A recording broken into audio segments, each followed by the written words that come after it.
ನಡೀತಾ ದೊಡ್ಡ ಹಗರಣ. ಮದ್ಯ ಮಾರಾಟದ ಲೈಸೆನ್ಸ್ಗಳಲ್ಲಿ ಅಕ್ರಮದ ವಾಸನೆ ಕಾಣಿಸ್ತಾ ಇದೆ. ಅಬಕಾರಿ ಸಚಿವರ ಕುಟುಂಬಸ್ಥರ ವಿರುದ್ಧ ಗಂಭೀರವಾದಂತ ಆರೋಪ ಮಾಡಲಾಗಿದೆ. ಈ ಲೈಸೆನ್ಸ್ ವಿಚಾರಕ್ಕೆ ಸಂಬಂಧಪಟ್ಟಂತೆ ಮಾಡಿರುವಂತಹ ಗಂಭೀರ ಆರೋಪ ಇದು. ದೆಹಲಿ ಅಬಕಾರಿ ಹಗರಣವನ್ನೇ ಮೀರಿಸುತ್ತಾ ಹಾಗಾದ್ರೆ ಈ ಹಗರಣ ಅಬಕಾರಿ ಸಚಿವ ಆರ್.ಬಿ. ತಿಮ್ಮಾಪುರ ಪುತ್ರನಿಂದಲೇ ಡೀಲ್ ಆಗಿದೆಯಾ?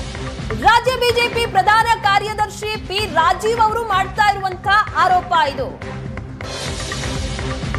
ಅಬಕಾರಿ ಇಲಾಖೆಯಲ್ಲಿ ದೊಡ್ಡ ಹಗರಣ ನಡೆದಿದೆಯಾ? ಹಾಗಾದ್ರೆ ಮದ್ಯ ಮಾರಾಟದ ಲೈಸೆನ್ಸ್ ನಲ್ಲಿ ಅಕ್ರಮ ನಡೆದಿದೆ ಅನ್ನುವಂತ ಗಂಭೀರ ಆರೋಪ ಮಾಡಲಾಗ್ತಾ ಇದೆ. ಅಬಕಾರಿ ಸಚಿವರ ಕುಟುಂಬಸ್ಥರ ವಿರುದ್ಧ ಕೇಳಿ ಬರ್ತಾ ಇರುವಂತಹ ಗಂಭೀರ ಆರೋಪ ಇದು. ಅಬಕಾರಿ ಇಲಾಖೆಯಲ್ಲಿ ಹಾಗಾದ್ರೆ ಅಷ್ಟು ದೊಡ್ಡ ಪ್ರಮಾಣದ ಹಗರಣ ಆಗಿದೆ. ಮದ್ಯ ಮಾರಾಟದ ಲೈಸೆನ್ಸ್ ಇದೆಯಲ್ಲ, ಆ ಲೈಸೆನ್ಸ್ ಪಡೆಯುವ ವಿಚಾರದಲ್ಲಿ ದೊಡ್ಡ ಹಗರಣ ಆಗಿದೆ ಅಂತ ಆರೋಪ ಮಾಡಲಾಗ್ತಾ ಇದೆ. ಅದು ಅಬಕಾರಿ ಸಚಿವ ಆರ್.ಬಿ. ತಿಮ್ಮಾಪುರ ಪುತ್ರನಿಂದಲೇ ಡೀಲ್ ಆಗಿದೆ ಅಂತ ರಾಜ್ಯ ಬಿಜೆಪಿ ಪ್ರಧಾನ ಕಾರ್ಯದರ್ಶಿ ಪಿ ರಾಜೀವ್ ಆರೋಪ ಮಾಡಿದ್ದಾರೆ. ಗಂಭೀರವಾದಂತಹ ಆರೋಪ ಇದು. ರಾಯಭಾಗ ತಾಲೂಕಿನಲ್ಲಿ ರತ್ನ ಬಾರ್ ಆ್ಯಂಡ್ ರೆಸ್ಟೋರೆಂಟ್ ಅವರು ಮೂಲ ಮಾಲೀಕರು ಏನಿರ್ತಾರೆ ಅವರು ಅರ್ಜಿಯನ್ನು ಸಲ್ಲಿಸ್ತಾರೆ. ಅದು ರೆಸಿಡೆನ್ಷಿಯಲಿ ಏರಿಯಾ ಒಳಗಿದೆ ಅನ್ನೋ ಕಾರಣಕ್ಕಾಗಿ ಅದು ರಿಜೆಕ್ಟ್ ಆಗಿ ಹೋಗುತ್ತೆ. ರಿಜೆಕ್ಟ್ ಆದಮೇಲೆ ಪಾರ್ಟ್ನರ್ಶಿಪ್ ಡೀಡನ್ನು ವಿನಯ್ ರಾಮಪ್ಪ ತಿಮ್ಮಾಪುರ್ ಅವರು ಅದರ ಪಾರ್ಟ್ನರ್ ಆಗ್ತಾರೆ. 23% ಶೇರನ್ನು ತಗೊಳ್ತಾರೆ. ಈ ರತ್ನ ಬಾರ್ ಆ್ಯಂಡ್ ರೆಸ್ಟೋರೆಂಟ್ಗೆ ಯಾವುದು ಕ್ಯಾನ್ಸಲ್ ಆಗಿ ಹೋಗಿತ್ತು ಅದಕ್ಕೆ ಮತ್ತೆ ಮಂಜೂರಾತಿಯನ್ನು ಕೊಡಲಿಕ್ಕೆ, ಲೈಸೆನ್ಸ್ ಕೊಡಲಿಕ್ಕೆ ಪ್ರಭಾವವನ್ನು ಬಳಸ್ತಾರೆ. ಅಧಿಕಾರಿಗಳು ನಿಯಮದಲ್ಲಿ ಬರೋಲ್ಲ ಅಂತ ಹೇಳಿದ್ದಕ್ಕೆ ಅಧಿಕಾರಿಗಳನ್ನು ಸಸ್ಪೆಂಡ್ ಮಾಡ್ತಾರೆ. ಒಬ್ಬ ಡಿಸ್ಟಿಕ್ ಕಮಿಷನರ್ನ ಟ್ರಾನ್ಸ್ಫರ್ ಮಾಡಿ ಇವತ್ತಿನವರೆಗೆ ಪೋಸ್ಟಿಂಗ್ ಕೊಟ್ಟಿಲ್ಲ. ಈ ಉದಾಹರಣೆಯನ್ನು ಬೇರೆ ಅಧಿಕಾರಿಗಳಿಗೆ ತೋರಿಸಿ, ನೀವು ನನ್ನ ಹೇಳಿದ ಕೆಲಸ ಮಾಡಲಿಲ್ಲ ಅಂದರೆ ನಿಮಗೂ ಇದೇ ಗತಿ ಬರುತ್ತೆ ಅಂತ ಹೇಳಿ ಎಲ್ಲ ಇಲ್ಲಿಗಲ್ಲಾಗಿ ಇರುವಂತಹ ಯಾವುದು ಕ್ಯಾನ್ಸಲ್ ಆಗಿದ್ದಾವೆ ಅವುಗಳನ್ನೆಲ್ಲವನ್ನು ಇವರು ಪಾರ್ಟ್ನರ್ಶಿಪ್ ಡೀಡ್ ಮಾಡ್ಕೊಳ್ಳೋದ್ರ ಮೂಲಕ ಅವುಗಳನ್ನೆಲ್ಲ ಶೇರ್ ಹೋಲ್ಡರ್ ಆಗಿ ಅದರಲ್ಲಿ 23%, 40%, 60%ವರೆಗೆ ಶೇರ್ ಇಟ್ಕೊಂಡು ಅವಕ್ಕೆ ಅಕ್ರಮವಾಗಿ ಲೈಸೆನ್ಸನ್ನು ಕೊಡಿಸಿ ಇವರು ಹಗರಣದಲ್ಲಿ ಭಾಗಿಯಾಗಿದ್ದಾರೆ. ರಾಜ್ಯಾದ್ಯಂತ ನನಗೆ ಮಾಹಿತಿ ಬಂದಿರುವಂಥದ್ದು, ಜನ ಮಾತನಾಡ್ತಾ ಇರುವಂಥದ್ದು, ಸಾವಿರಾರು ಈ ರೀತಿ ಮಾಡಿದ್ದಾರೆ. ನಾವು ಅವನ್ನೆಲ್ಲವನ್ನು ಕೂಡ ನಿಮಗೆ ಮುಟ್ಟಿಸ್ತೇವೆ, ನಿಮ್ಮ ನಂಬರ್ಗೆ ವಾಟ್ಸಪ್ ಮಾಡ್ತೇವೆ ಅಂತ ಹೇಳ್ತಾ ಇದ್ದಾರೆ. ಸೊ ಹಾಗಾಗಿ ನಾವು ಇವನ್ನೆಲ್ಲವನ್ನು ಕ್ರೋಢೀಕರಿಸಿ ನ್ಯಾಯಾಲಯದಲ್ಲಿ ಪ್ರಕರಣವನ್ನು ದಾಖಲಿಸ್ತೇವೆ.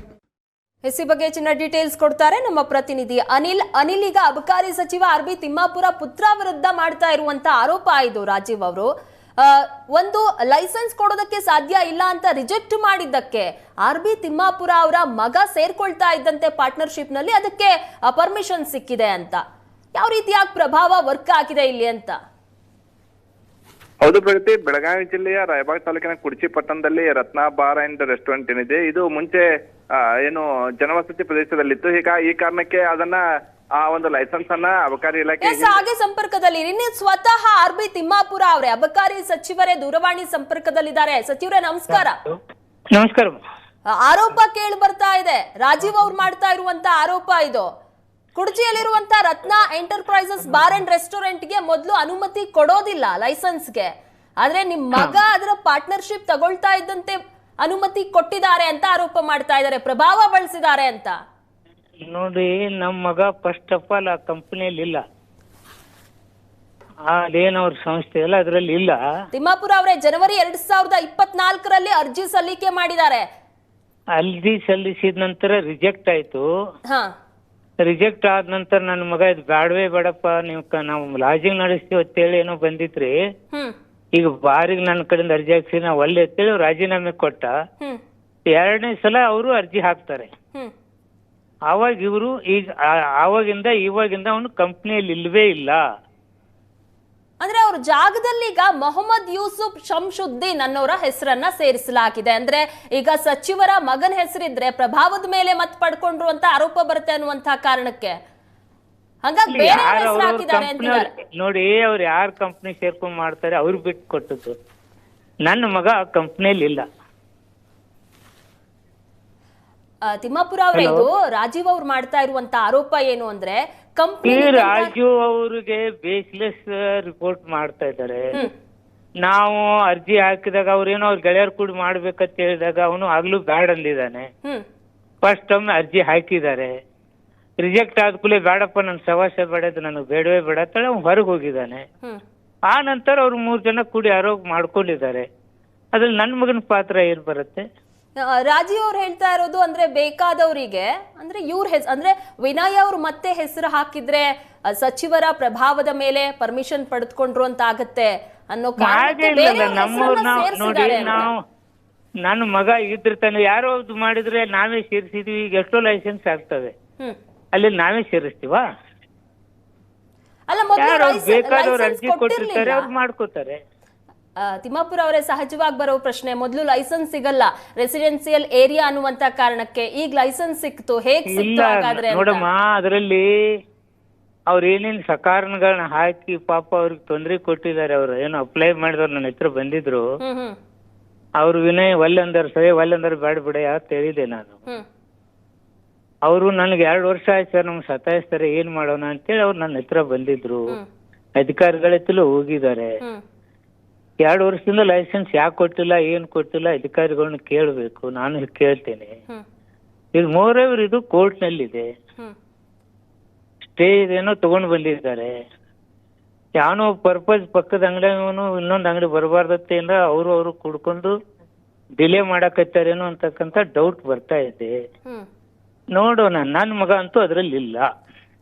ಯಾಕಾಗಿ ಈ ರೀತಿ ಗಂಭೀರವಾದಂತ ಆರೋಪ ಮಾಡ್ತಾ ಇದ್ದಾರೆ ಹಾಗಾದ್ರೆ ರಾಜೀವ್ ಅವರು?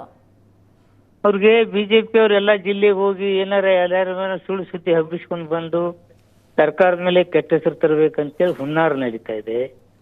ಇದು ರಾಜಕೀಯ ಕುತಂತ್ರ. ಇದು ಸುಳ್ಳು ಸುದ್ದಿಯನ್ನು ಗಾಳಿಗೆ ಬಿಡೋದು. ತನ್ಮೂಲಕ ನಮ್ಮ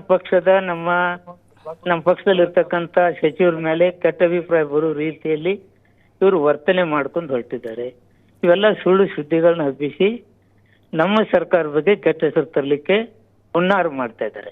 okay, thank you so much Thimmapur ಅವರೇ, ಕ್ಲಾರಿಫಿಕೇಶನ್ ಕೊಟ್ಟಿದ್ದಕ್ಕಾಗಿ. ಒಟ್ಟಾರೆಯಾಗಿ